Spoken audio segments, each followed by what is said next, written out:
compañeras y compañeros diputados.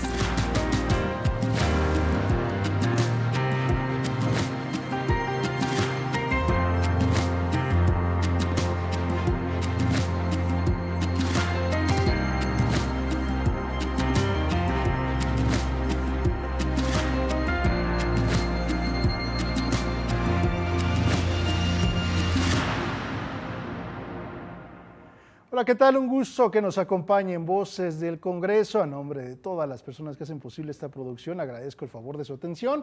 Le invito a establecer contacto con nosotros a través de las diferentes herramientas que usted ya conoce, a través de redes sociales.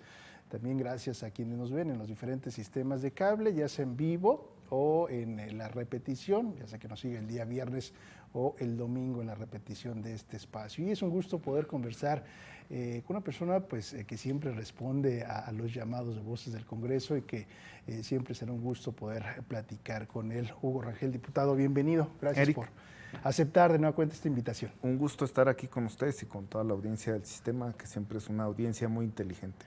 Pues vamos a hablar de muchos temas, ya dejemos el mundial, lo hicimos fuera del aire, no Sí, sabemos claro. de esta pasión que tienes por el fútbol, decías, se enganchó, pero bueno, hablemos de otra cosa, ¿no? Ahorita hay un receso, ¿no? En esta 76ª legislatura, están próximas a empezar o a retomar trabajos, pero sí nos parece oportuno, ¿no? Hacer un balance, un recuento de estas participaciones que has tenido en la particular en tribuna. Son diferentes las líneas, ¿no?, que has manejado, pero hemos visto que te has centrado en un tema fundamental, ¿no?, el tema de derechos humanos, que van en diferentes vertientes, pero sí nos gustaría conocer este balance, ¿no?, y estas reflexiones que haces en torno a este trabajo relacionado con los derechos humanos en esta máxima tribuna del Estado de Michoacán.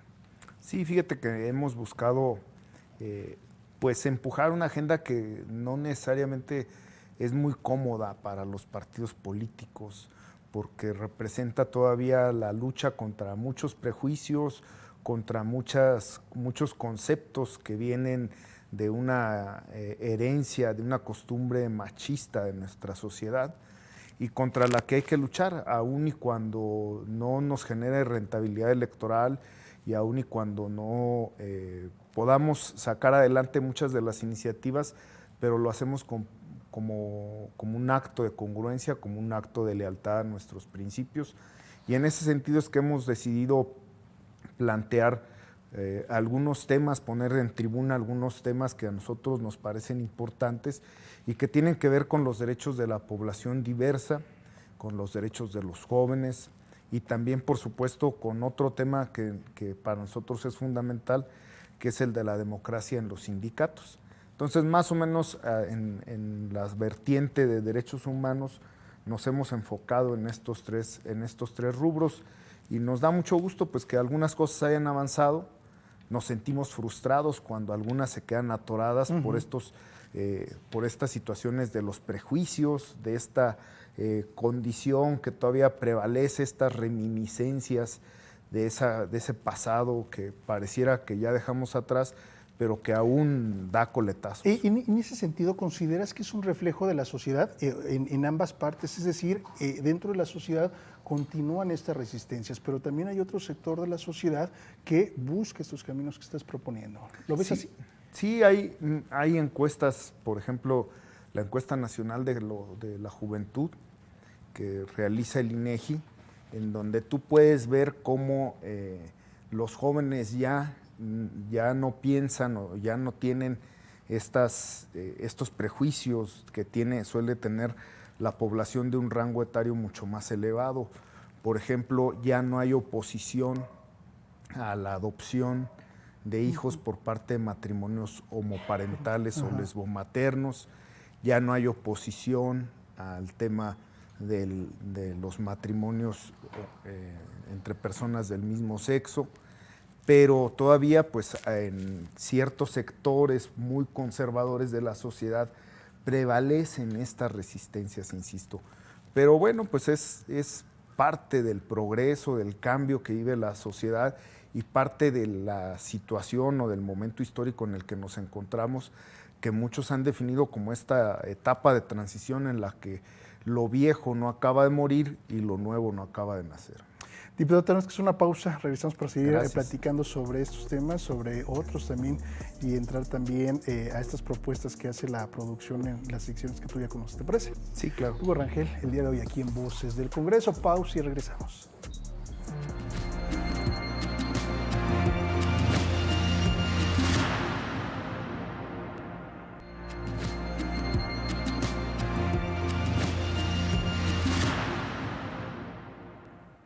Sobre la mesa, diputado, pues ya conoces esta sección sobre la mesa. La producción ha preparado 3 sobres, temas diferentes, proyectarán un video de acuerdo al sobre que tú elijas y bueno, compartirás una reflexión.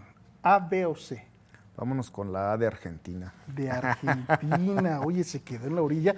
Además, ese nombre, al escucharlo en este estudio, causó diferente reacción. ¿Las esperabas? No, pero bueno. Es un tema social. En México, más de 2,000 actividades buscan reunir a las juventudes durante agosto a través del deporte, la música, el arte y la cultura. La iniciativa Te Toca Celebrar Ser Joven, impulsada por el Instituto Mexicano de la Juventud, llegará a los 32 estados y busca recuperar los espacios públicos como lugares de encuentro, expresión y participación. Pero más allá de celebrar, el reto está en generar oportunidades permanentes para que las y los jóvenes puedan desarrollarse y participar en sus comunidades. Bueno, hace unos días se conmemoró el Día Internacional de la Juventud y bueno, lo comentabas en el bloque anterior, uno de los temas también donde has enfocado estas baterías ha sido en este sector de la población. ¿Cuáles son los desafíos que se tienen en particular para las juventudes en el estado de Michoacán, diputado? Yo creo que están vinculados a 2 temas fundamentales. El primero, el acceso a oportunidades de empleo y de educación, que sin duda pueden ser estos 2 derechos, el ejercicio pleno del derecho al empleo y el ejercicio pleno del derecho a la educación, derechos que engendren derechos. Es decir, del ejercicio pleno de estos 2 derechos pueden derivar el ejercicio pleno de derechos, del acceso a derechos como la salud, como la vivienda, como el bienestar, como la felicidad, que es, digamos, la aspiración máxima de todo ser humano. Y también hay retos importantes en materia de combate a la violencia entre los jóvenes. Nosotros presentamos la iniciativa de la llamada Ley Oliver. Debemos de recordar este joven que hace 3 años falleció víctima de un proceso de violencia permanente y cotidiana que padeció como víctima de una persona cercana a él con la que tenía una relación de pares.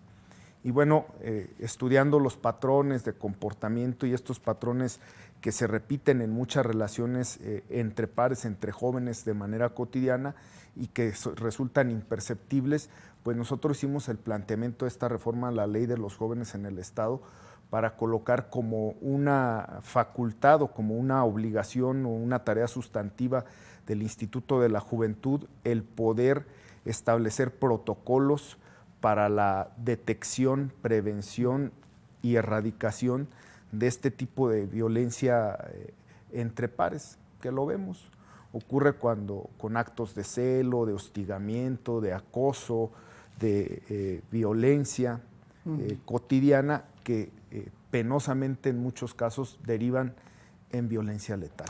Recuerdo que, bueno, en aquella ocasión que nos acompañaste en este espacio y también en otros platicábamos y destacábamos este punto que señalas, ¿no? El tema de protocolos. ¿Qué tanto se ha avanzado de ese momento a la fecha o continúa siendo este desafío desde todos los sectores que intervienen, ¿no? Dentro de las juventudes? Hablamos de este instituto, hablamos desde luego del poder legislativo.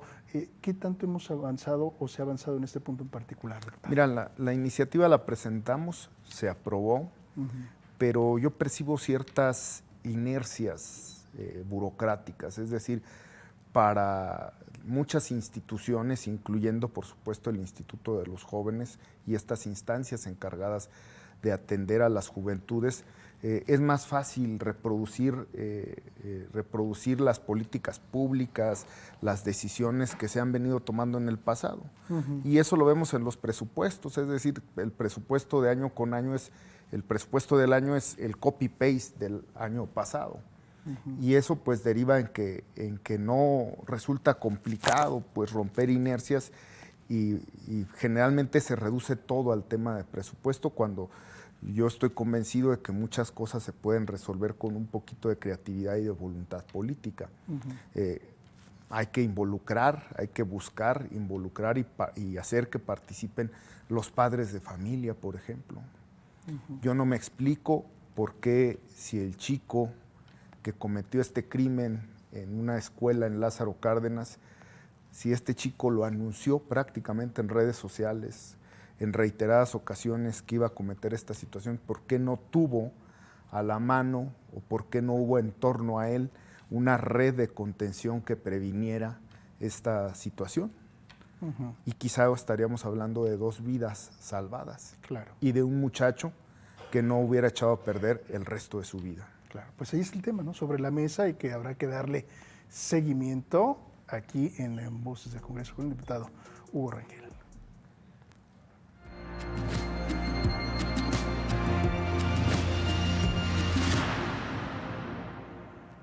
Vamos en voz de Hugo Rangel. Bueno, ahora vamos a este tema de la pecera, una serie de preguntas, tenemos 3, 4 minutos. Claro. Y bueno, tú ya vas midiendo los tiempos, ¿no? Para dar respuesta a cada una de ellas. ¿Te parece? Sí. Diputado, ¿por qué es necesario regular el uso de patines eléctricos en Michoacán? Es un tema que ya se está discutiendo en grandes ciudades como la Ciudad de México y Guadalajara. Creo que necesitamos tener trazabilidad o conocer quiénes son los propietarios de estos vehículos y saber que estos tienen las habilidades y las capacidades para conducirlos.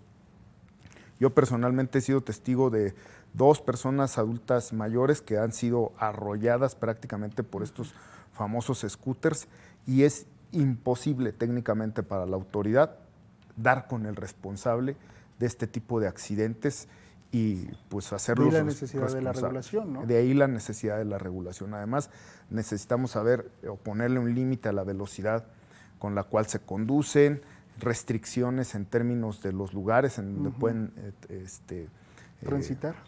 transitar. Y circular. la modernidad llegó para quedarse, estos vehículos llegaron para quedarse y lo mejor es regularlos. Perfecto.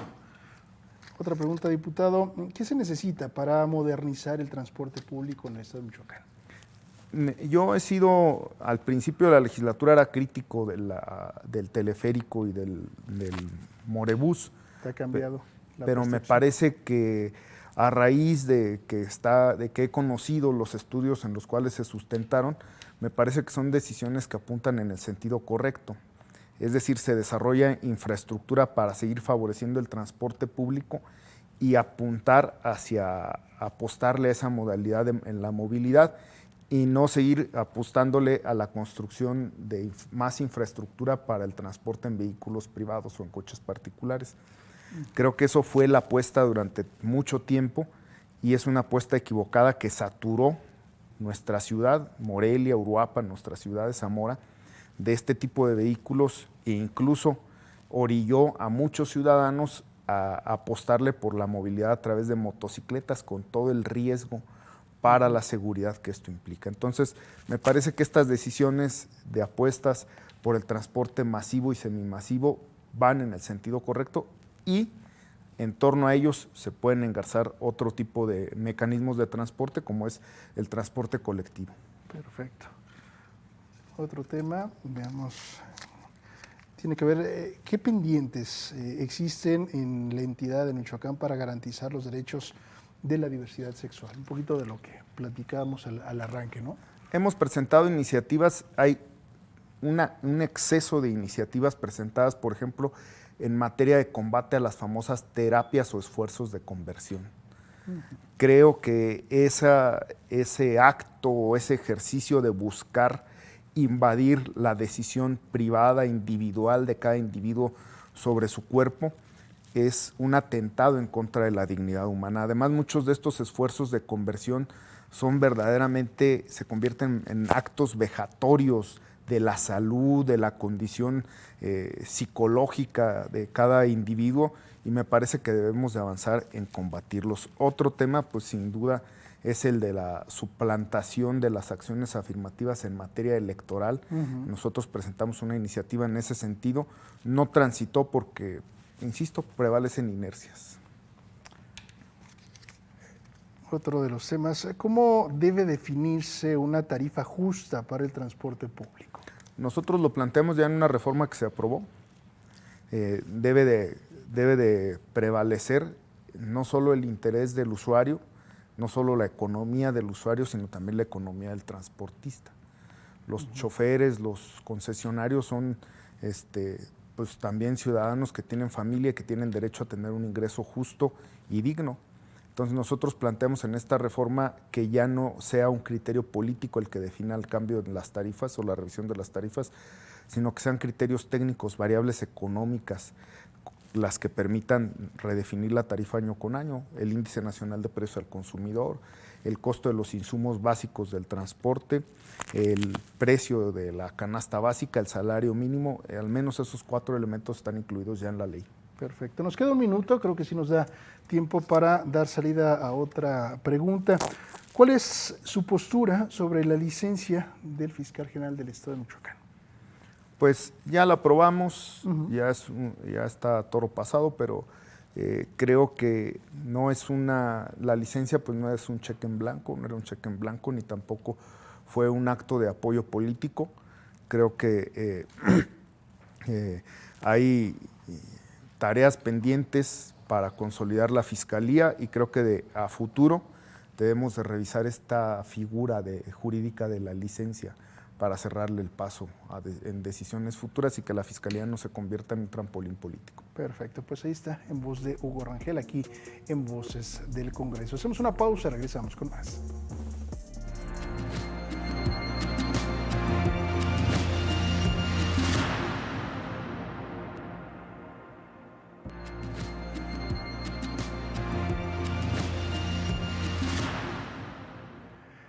Entramos de lleno a la sesión aquí en Voces del Congreso, diputado. Preguntarte, ¿cuáles consideras que son estos grandes desafíos que tiene esta 76ª legislatura? Desde luego, en lo particular, ¿cuáles son los temas que se le dará prioridad para el próximo año de trabajo dentro de la legislatura? Mira, yo creo que más allá de temas en particular, el gran reto que tenemos como poder legislativo es el de reconceptualizar o de reconceptualizarnos, redefinirnos con una postura autocrítica. De manera muy recurrente, por ejemplo, se dice que el diputado más productivo o la diputada más productiva es la que presenta más iniciativas. Y entonces tienes una serie de iniciativas presentadas en el Pleno que se quedan atoradas en el embudo de las comisiones. Y como las comisiones no te dan reflectores, no te dan margen para salir en los medios de comunicación o figurar en las redes sociales, pues resulta inútil o poco rentable políticamente para las diputadas y los diputados meterse al trabajo en comisiones. Y creo que de cara a la redefinición, por ejemplo, presupuestal, necesitamos también redefinir y reconceptualizar el tema de la productividad legislativa.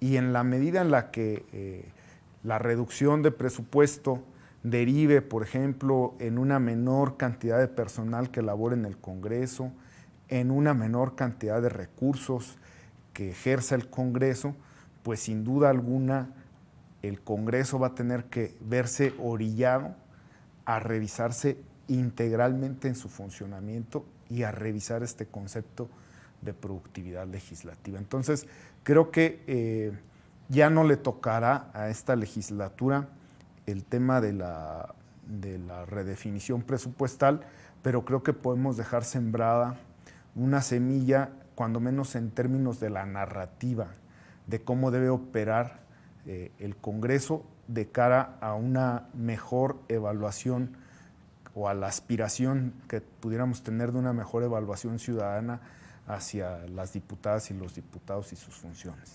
¿Ves aliados en este sentido, con esta visión, con este enfoque?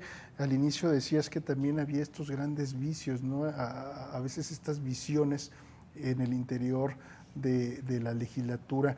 ¿Ves una visión de redefinición de otras compañeras y compañeros en esto que planteas en este momento, diputado? Yo creo que de momento no. Todavía hay, insisto, hay muchas inercias. Bien lo decía nuestro presidente Andrés Manuel López Obrador, que el gobierno es un elefante reumático y en los congresos también.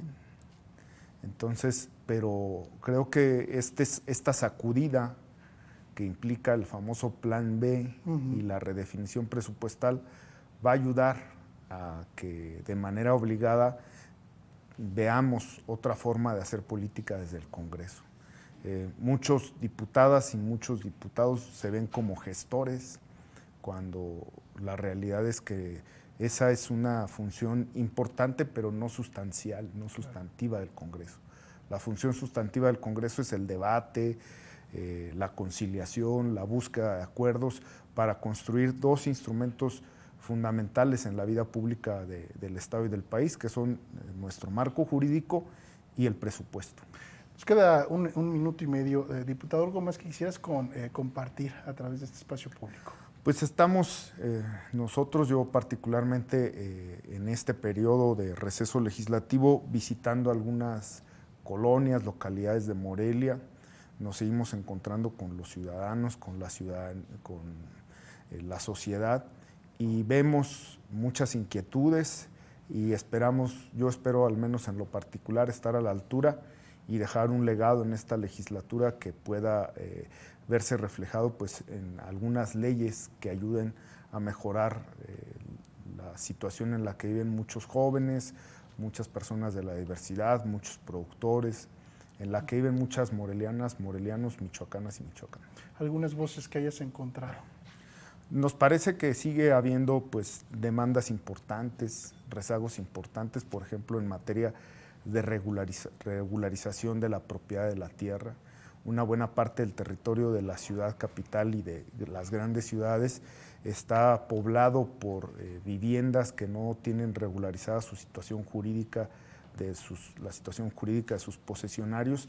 Necesitamos avanzar en reformas al Código de Desarrollo Urbano que faciliten que estas colonias, que estos asentamientos se regularicen, se normalicen jurídicamente, y estamos también trabajando en eso. Voy a presentar una iniciativa en los próximos días en esa materia.